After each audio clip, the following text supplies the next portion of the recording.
You wake up tired, not because your body is exhausted, but because your mind never stopped talking. You replay conversations. You imagine arguments that never happened. You fear futures that do not exist.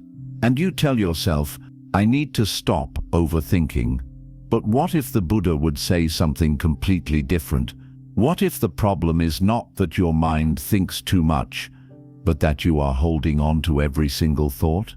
Thoughts arise like waves in the ocean, but you keep trying to grab the wave, and that is why you drown. The Buddha never taught us to silence the mind by force. He taught us to release the grip. Tonight, you will see something most people never realize. Overthinking is not the problem. Clinging is, and once you understand this, your suffering begins to loosen its hold. The mind is not your enemy. It is conditioned. Before you can understand clinging, you must first understand something profound. Your mind is not attacking you. It is functioning exactly as it was conditioned to function. In Buddhist teaching, everything arises due to causes and conditions. This is known as dependent origination. Nothing appears randomly. Nothing appears independently. Your thoughts are not personal failures. They are conditioned responses. A memory appears because something reminded you.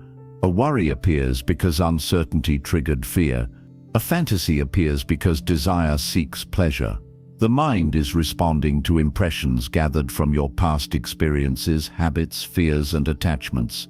This is called sankhara, mental formations. These formations shape how thoughts arise. If you were criticized as a child, your mind may overthink social interactions. If you were abandoned, your mind may overthink relationships. If you were praised only when successful, your mind may overthink failure. The mind is simply replaying old patterns. It is not trying to hurt you. It is trying to protect the identity it believes is you. And here is the important truth. The Buddha never taught that thoughts themselves are suffering. He taught that ignorance of their nature creates suffering. When you believe your thoughts are permanent, when you believe they define you, when you believe they must be controlled, you begin fighting your own mind. And that fight creates tension. The more you resist thinking, the louder it becomes. Have you ever noticed this? The moment you say, I must stop thinking about this, it becomes stronger. This is because resistance is also attachment. You are still engaged. You are still clinging. Buddhist psychology explains that thoughts are like echoes in a valley. You shout once and the sound repeats. But if you stop shouting, the echo fades on its own. Overthinking is often just mental echo, but we keep shouting at it. We analyze it, we judge it, we fear it, we try to silence it, and in doing so, we give it energy. The Buddha taught mindfulness not as suppression, but as observation. When a thought appears, you do not say, "This is my anxiety." Instead, you gently recognize, thinking is happening. That subtle shift changes everything, because now there is space. You are no longer trapped inside the thought. You are watching it. And in that watching, something powerful occurs. You realize the mind produces thoughts the way the sky produces clouds. Clouds do not belong to the sky. They pass through it. Thoughts do not belong to you. They pass through awareness. The suffering begins only when you say, "This cloud is me," and then you try to hold it in place. But clouds cannot be held, and thoughts cannot be controlled by force. They arise. They remain briefly. They dissolve. This is impermanence, anicca. The Buddha emphasized impermanence because once you see it clearly, clinging becomes irrational. Why cling to something that is already fading? Why build identity around something that changes every second?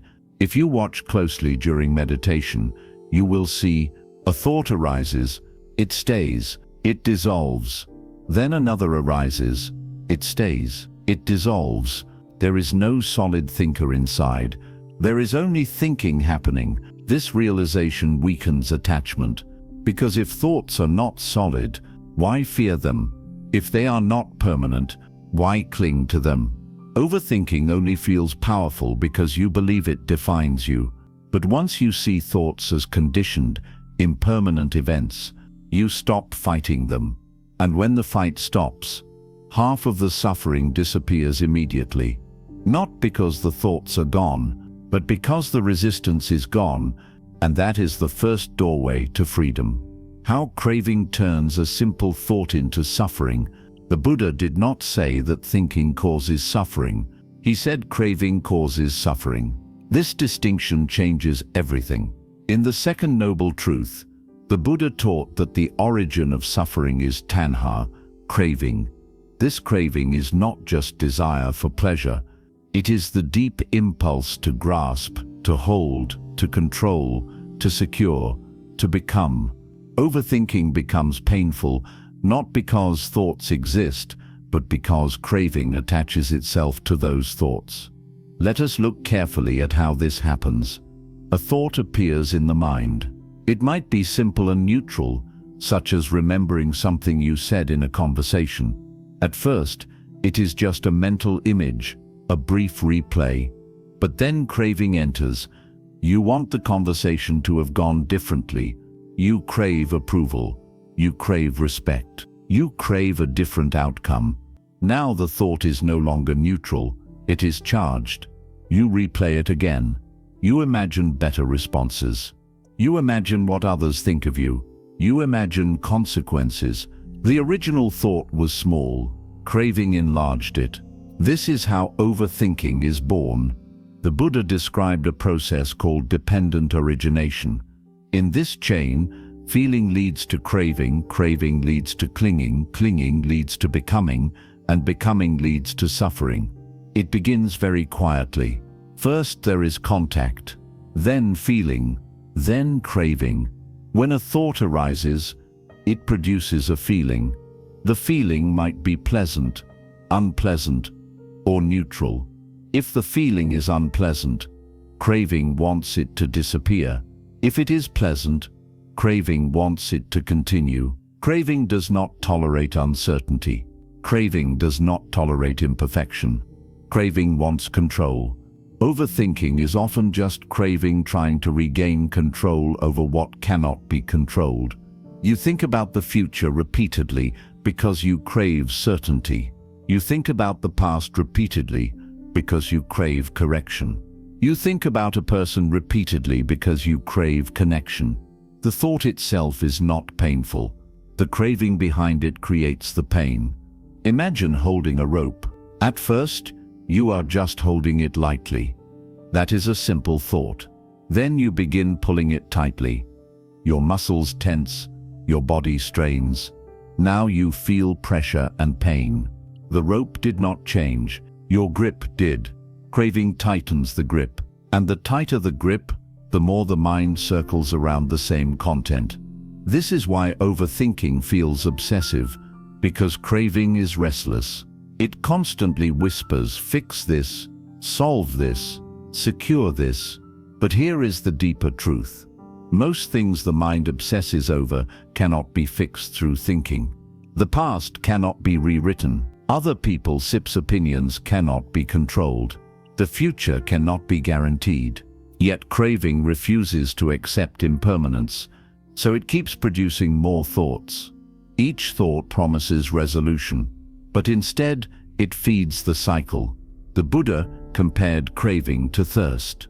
When you drink salt water, your thirst increases. Overthinking works the same way. The more you indulge craving through mental analysis, the more restless you become. You believe the next thought will finally bring peace. But peace does not come from satisfying craving.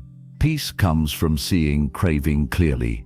Let us examine something subtle. When you overthink, notice the emotional tone underneath. It is rarely calm curiosity. It is usually anxiety, fear, desire, or regret. Those emotions are signals of craving. Craving for security, craving for validation, craving for permanence. The Buddha did not condemn craving as evil. He simply pointed out that it binds the mind.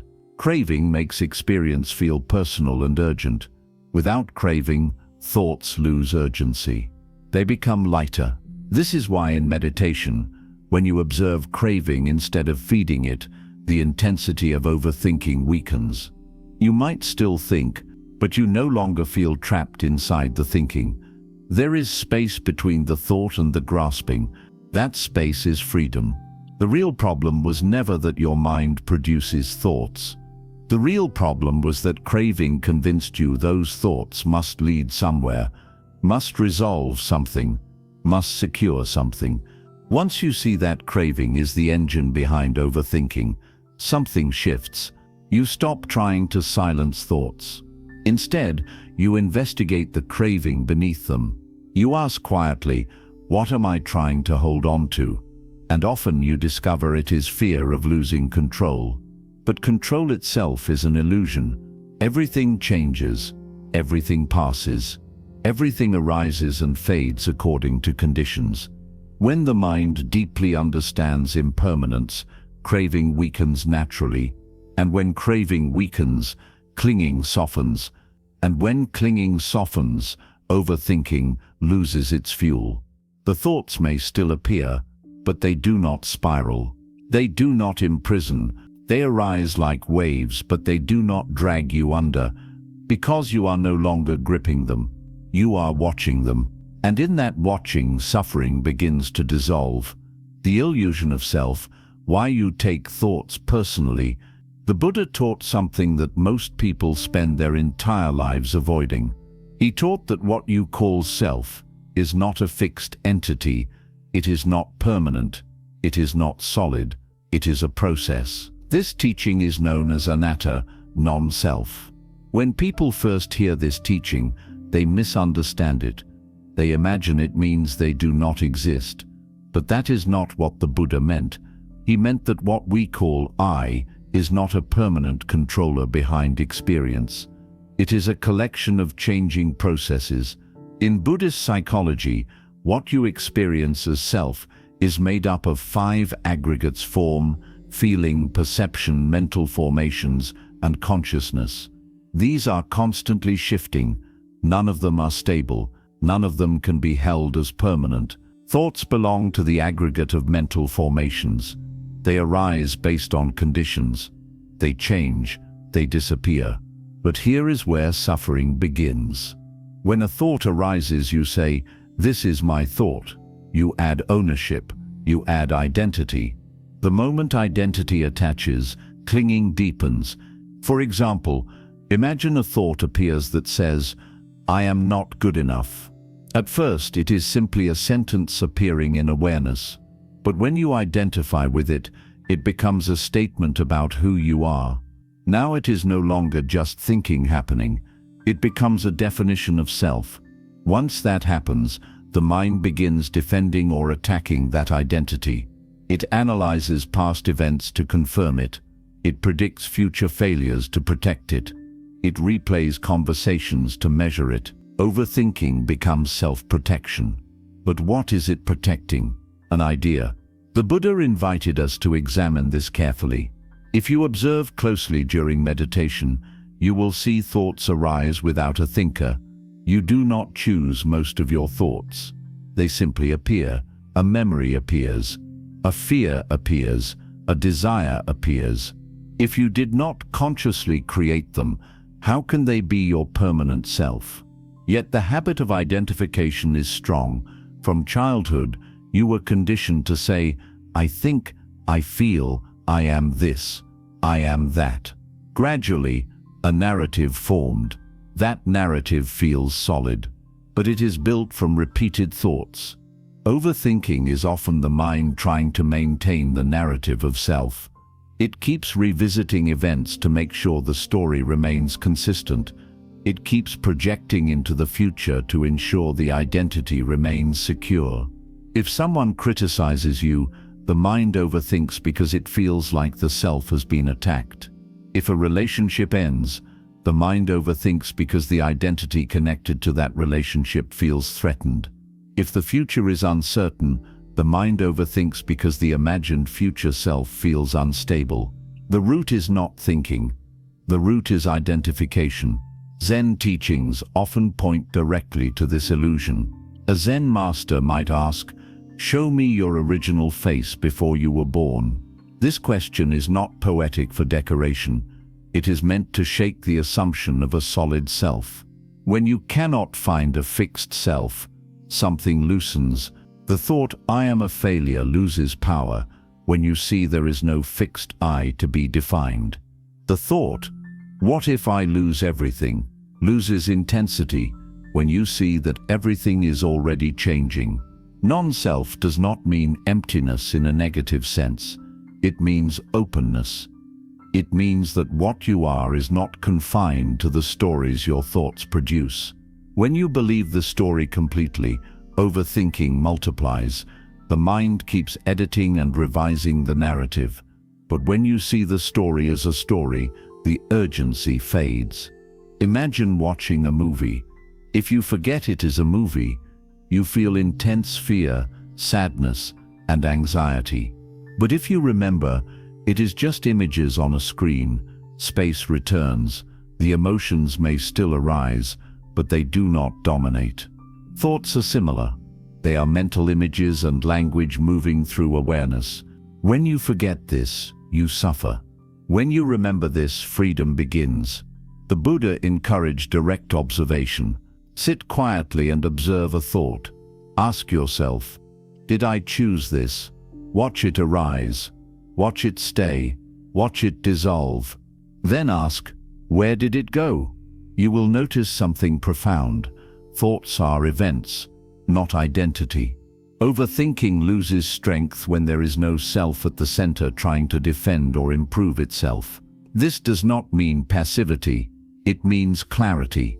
When there is no rigid self to protect, the mind does not need to obsess. It can respond to situations wisely instead of reacting defensively. The illusion of self creates tension because it demands stability in an unstable world. It demands permanence in a reality defined by impermanence. This demand fuels overthinking. The deeper you understand non-self, the lighter your mental world becomes. You begin to experience thoughts as passing phenomena rather than personal attacks or urgent missions. You realize that what you are is the awareness in which thoughts appear, not the thoughts themselves. And awareness is vast. It is not harmed by a single thought. It is not reduced by criticism. It is not defined by fear. When identity softens, clinging weakens. When clinging weakens, overthinking slows naturally. Not because you force silence, but because there is no longer a solid self trying to control the noise. This is why the Buddha emphasized insight over suppression. He did not say destroy the self. He invited investigation. When you look deeply, the rigid self cannot be found. And when it cannot be found, the need to defend it fades. And when that need fades, the endless mental repetition begins to dissolve. Overthinking was never about the number of thoughts. It was about the illusion that those thoughts define you. See through the illusion, and the mind becomes lighter than you imagined possible. If you want, next we will go even deeper into how mindfulness transforms this insight into daily freedom. Mindfulness, the end of the unconscious clinging. Understanding impermanence is powerful.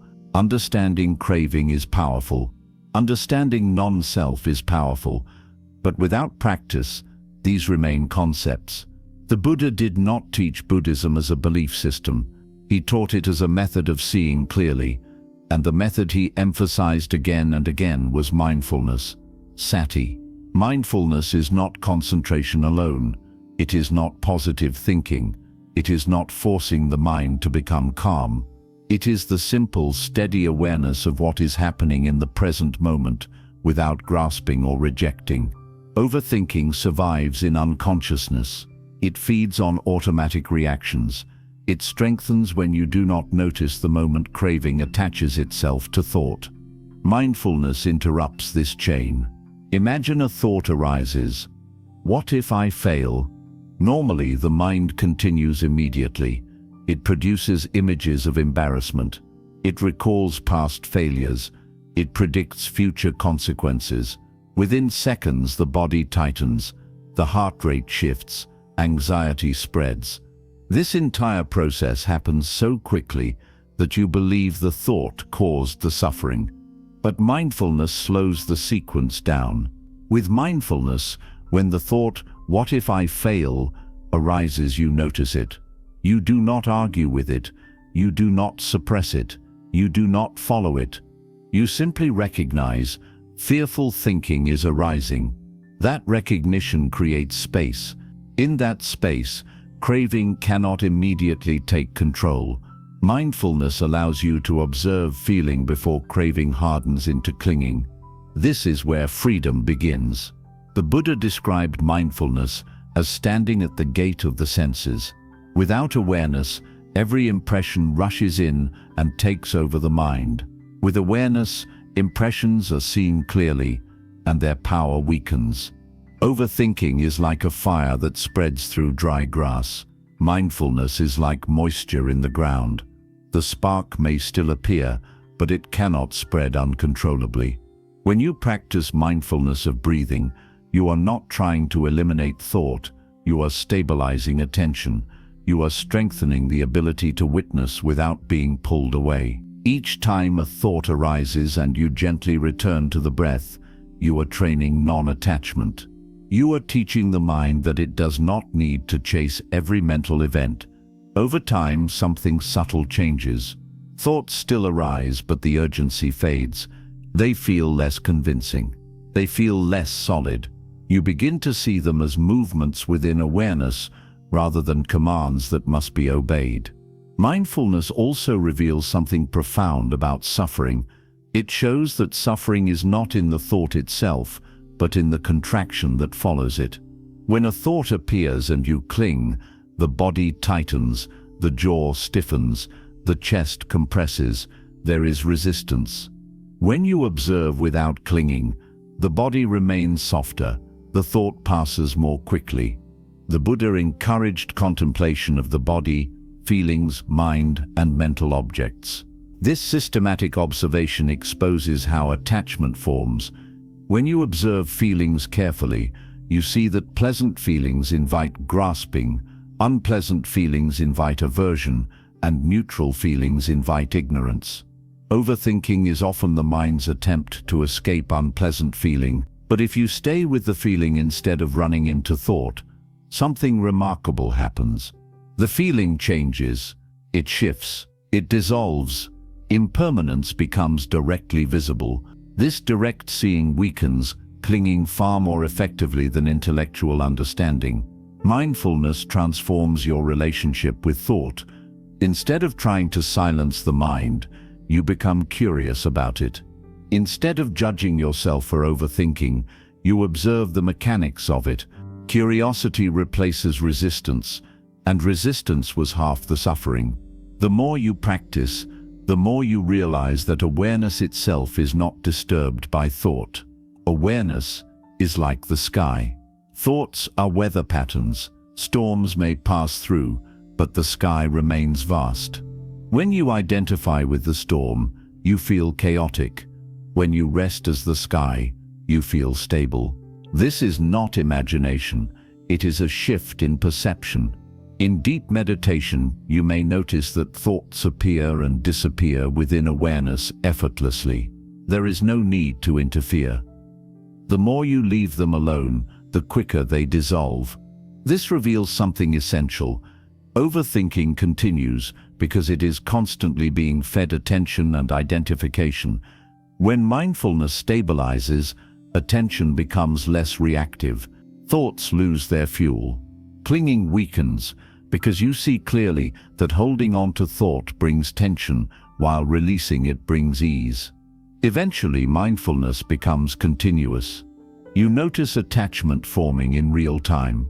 You notice craving tightening the mind, and because you notice it early, it dissolves before turning into obsessive thinking. This is the practical end of overthinking. not through force, not through suppression, but through clear seeing. The Buddha called this liberation through wisdom. Wisdom is not abstract knowledge, it is direct insight into how experience works. When you see impermanence directly, you cling less. When you see non-self directly, you identify less. When you see craving directly, you grasp less. And when you grasp less, the mind becomes naturally peaceful. Mindfulness does not remove thought. It removes blindness. And blindness was the root of suffering. Overthinking felt powerful because it was unconscious. When awareness shines on it steadily and patiently, it weakens. This is not instant. It is gradual, but it is reliable. Every moment of mindful observation loosens the grip. Every moment of non-judgment softens the contraction. Every moment of presence interrupts the cycle of dependent origination before it reaches suffering. And slowly, quietly, almost invisibly, the storm loses strength.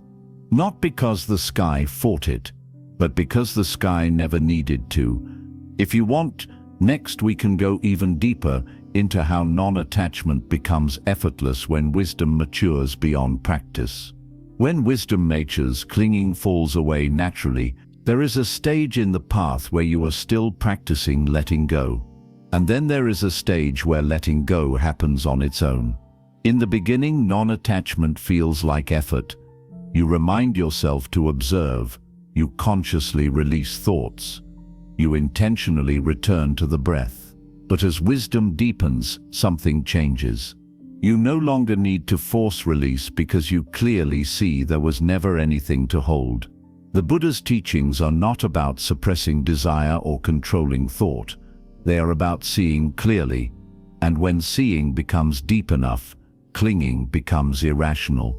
Consider a child holding tightly to a toy, crying in fear that someone will take it away. The fear is real to the child. The grip is strong.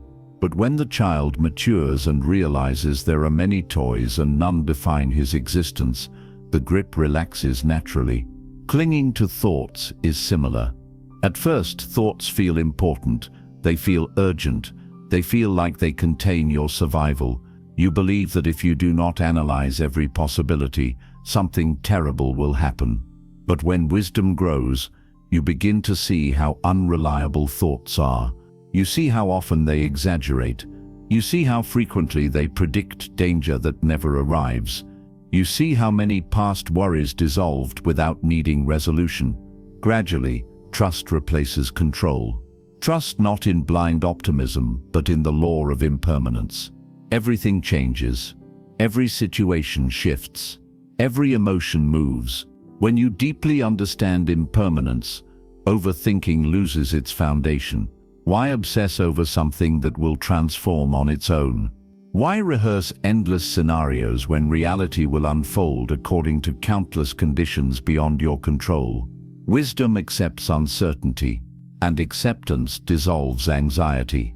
The mature mind does not cling because it no longer demands permanence from a world built on change. The Buddha often spoke of disenchantment. This does not mean depression or indifference. It means the fading of illusion. When illusion fades, craving fades with it. Overthinking thrives on the illusion that certainty can be manufactured through mental effort. Wisdom sees the limits of thought. Thought is useful for practical matters. It helps you plan, communicate, create, but it cannot control existence. When you see this deeply, the mind relaxes. You stop expecting thoughts to deliver security. You stop demanding that analysis produce peace.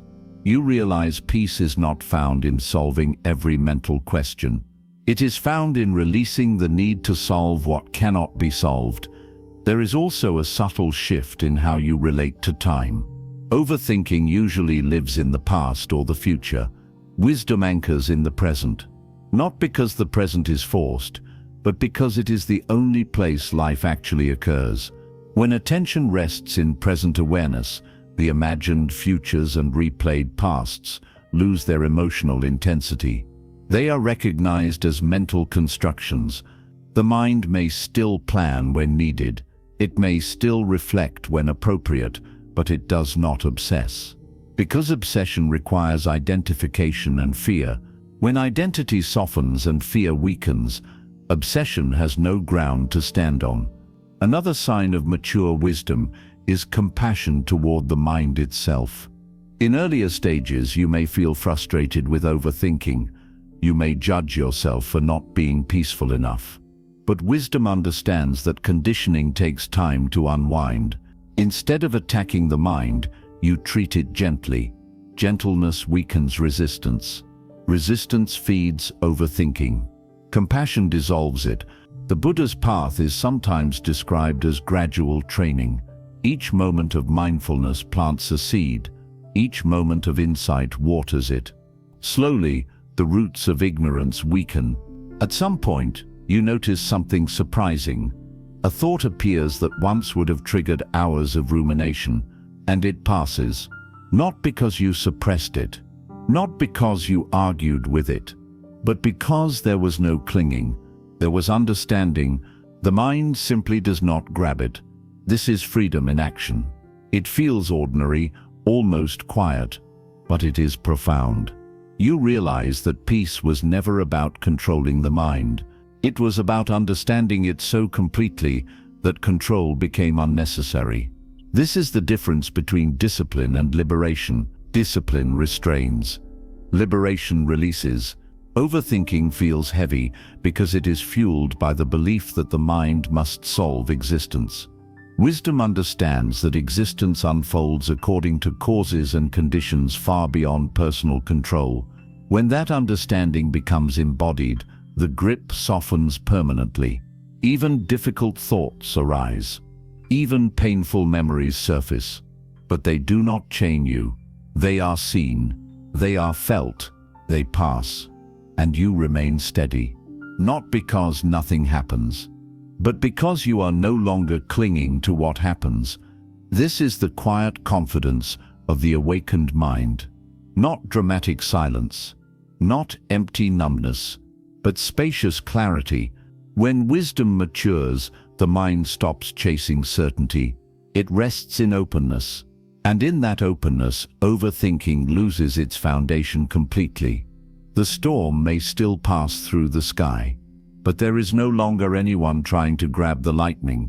If you wish, next we can go even deeper into how complete non-attachment transforms daily relationships and dissolves subtle forms of mental suffering. The fear of impermanence, the hidden root of overthinking. At the heart of clinging lies one powerful misunderstanding. We believe something should remain stable in a world that is constantly changing. The Buddha called this ignorance of impermanence. Everything that arises will pass. Every feeling changes. Every relationship evolves.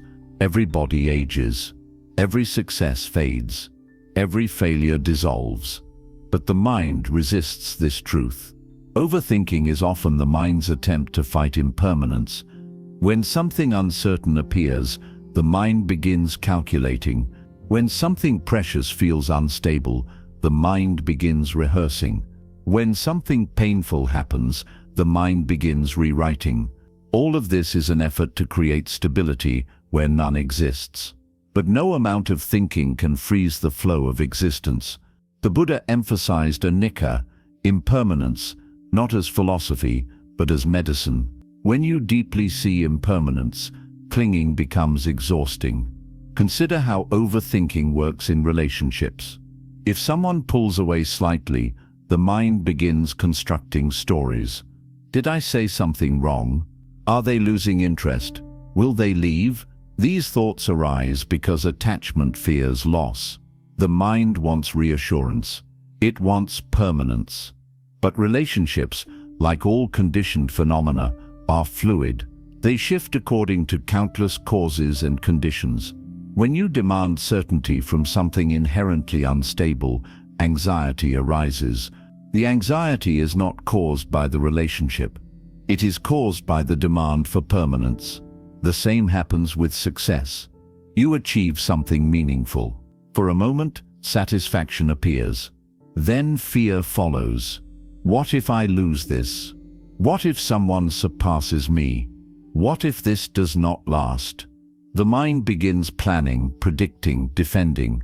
It tries to secure the success through endless thinking, but success is impermanent. It was never meant to stay fixed. The mind suffers because it insists that it should. Overthinking about the future often reveals the same pattern. The future is unknown. That is its nature. Yet the mind craves certainty. It constructs scenarios, plans contingencies, anticipates danger. Some planning is practical and wise, but overthinking goes beyond practicality. It attempts to eliminate uncertainty completely. This is impossible. The Buddha did not teach us to control uncertainty. He taught us to accept it. Acceptance does not mean passivity. It means understanding reality as it is. When you understand that everything is changing, the urge to mentally secure the future weakens. You begin to respond instead of obsess. You act when action is needed. You release when control is impossible. There is also fear connected to identity. If everything changes, what remains? The ego fears dissolving. It fears that without constant mental reinforcement, it will disappear. So it keeps thinking. It keeps narrating. It keeps reviewing. The narrative gives the illusion of continuity, but this continuity is conceptual. It is not solid. When you sit in meditation and observe the present moment carefully, you notice something profound. There is no fixed self-controlling experience. There is sensation. There is perception. There is thought. There is awareness. Everything flows. Nothing stands still, and yet awareness remains open and steady. The fear of impermanence begins to dissolve when you see that awareness itself is not threatened by change. Thoughts change, emotions change, situations change, but awareness is not harmed by their movement. When you identify with changing phenomena, fear arises. When you rest as awareness, change becomes natural. Overthinking thrives when awareness collapses into content. When you are lost in the storyline, fear intensifies. When you step back into witnessing, fear softens. Impermanence is not the enemy. Resistance to impermanence is. Imagine holding sand in your hand. If you grip tightly, it slips through your fingers faster. If you hold it gently, it rests for a moment. Life is like this. Overthinking tightens the grip.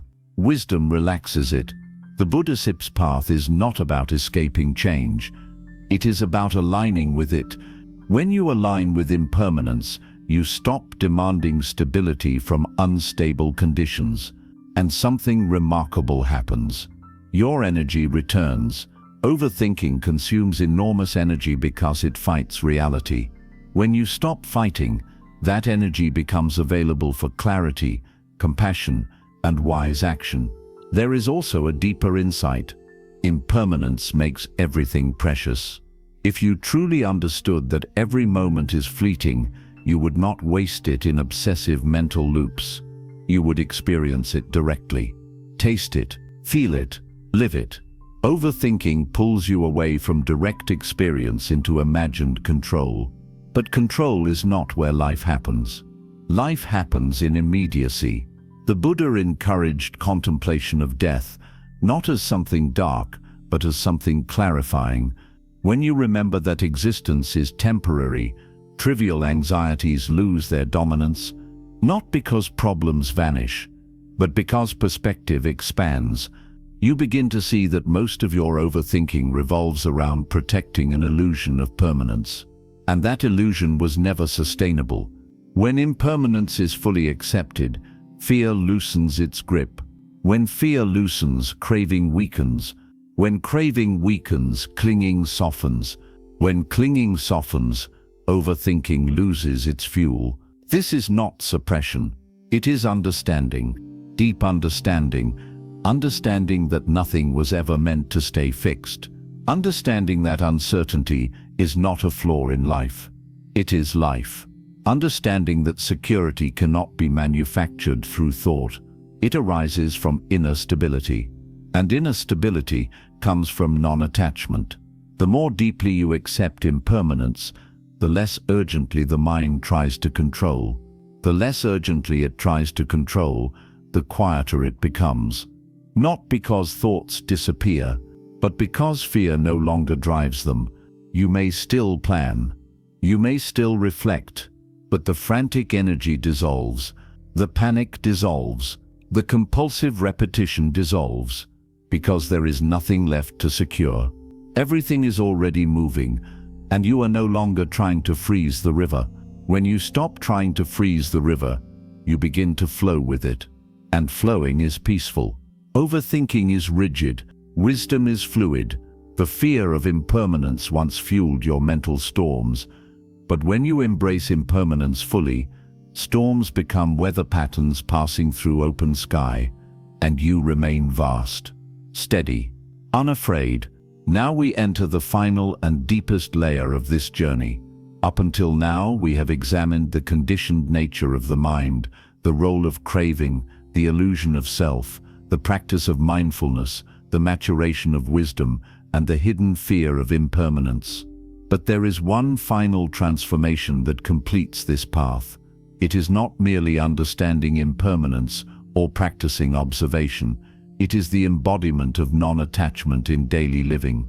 This is where overthinking dissolves not only in meditation, not only in moments of insight, but in relationships, work, ambition, success, failure, love, and loss.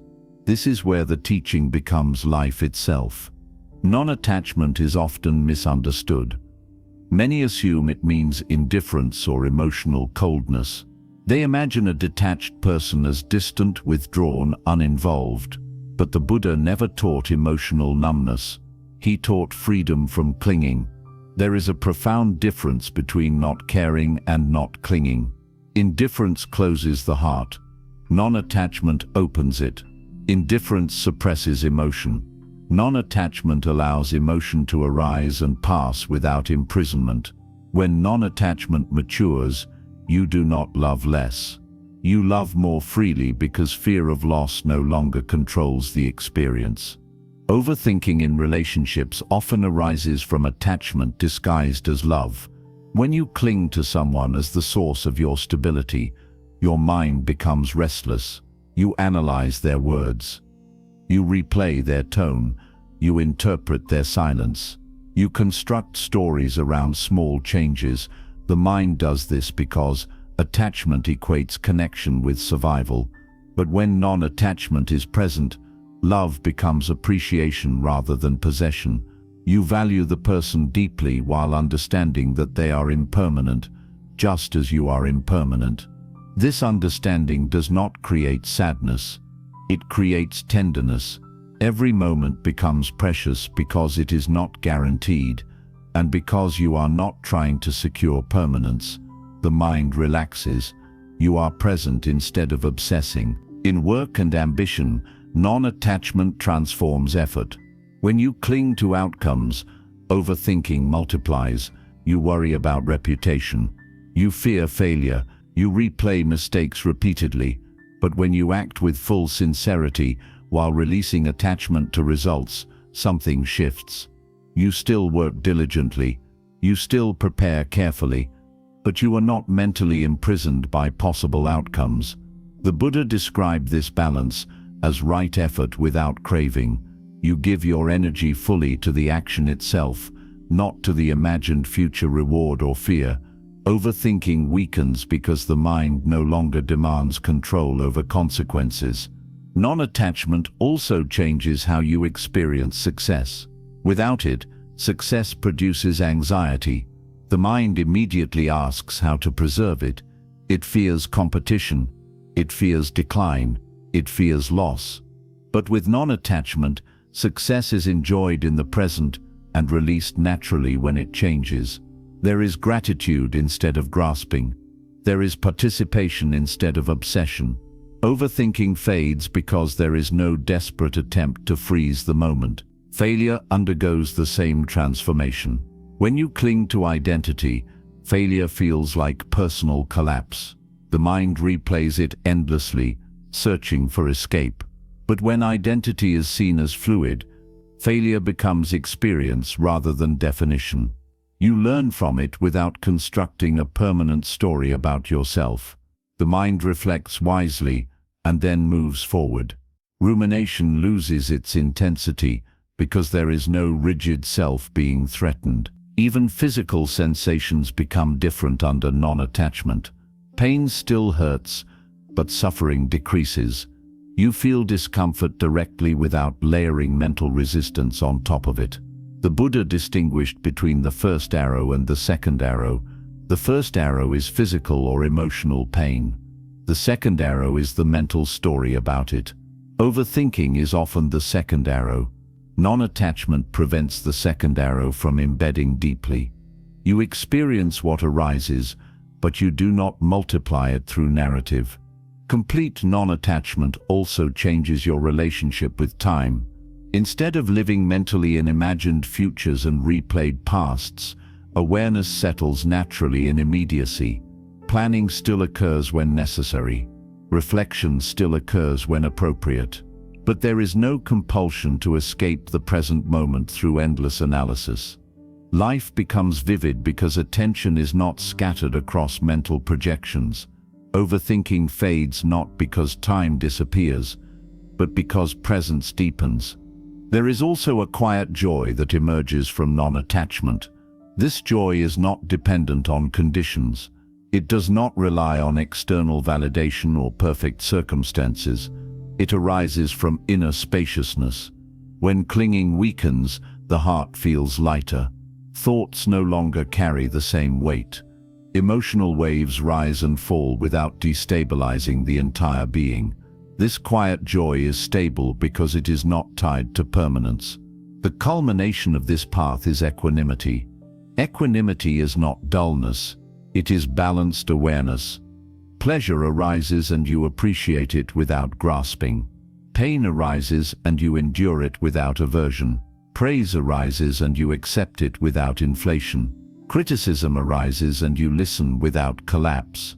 The mind remains steady because it is not leaning toward or away from experience.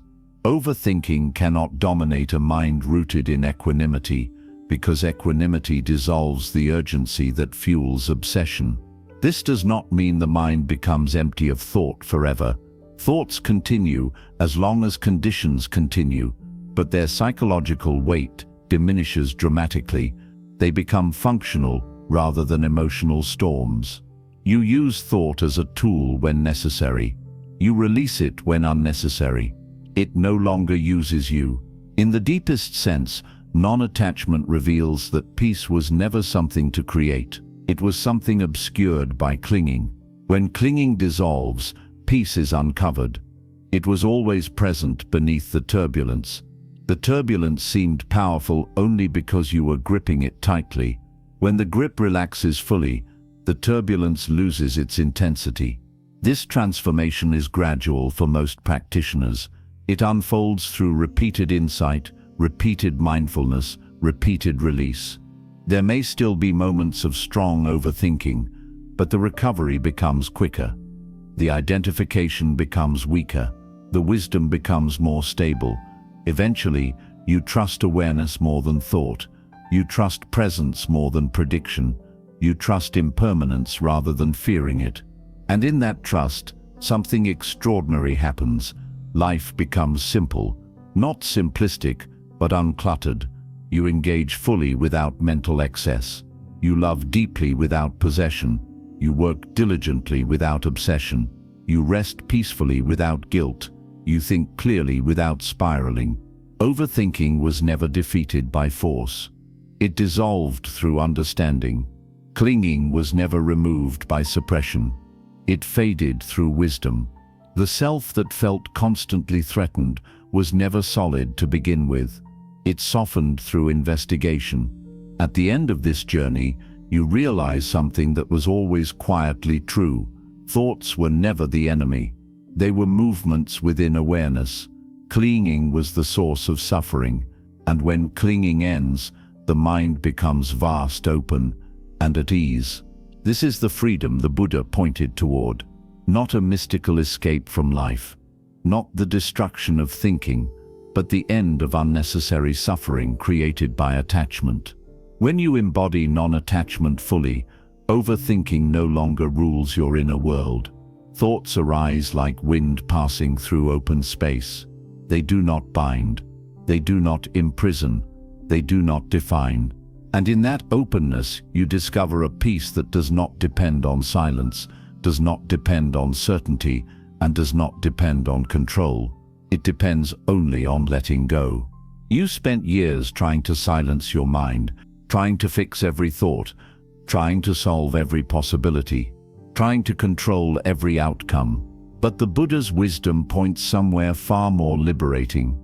The mind was never the enemy. Thoughts were never the prison. Clinging was the tight grip, the silent fear, the demand that life must go your way. Overthinking was only the symptom. Attachment was the cause. And now you see it clearly. Thoughts arise. Thoughts pass. They always have. What kept them alive was your resistance. What made them heavy was your identification. What made them painful was your grasping. But when you loosen the grip, something extraordinary happens. The mind softens. The body relaxes. The storm continues, but you are no longer drowning in it. You become like the sky. Clouds move through you, but they do not define you. Fear arises, but it does not own you. Uncertainty appears, but it does not control you.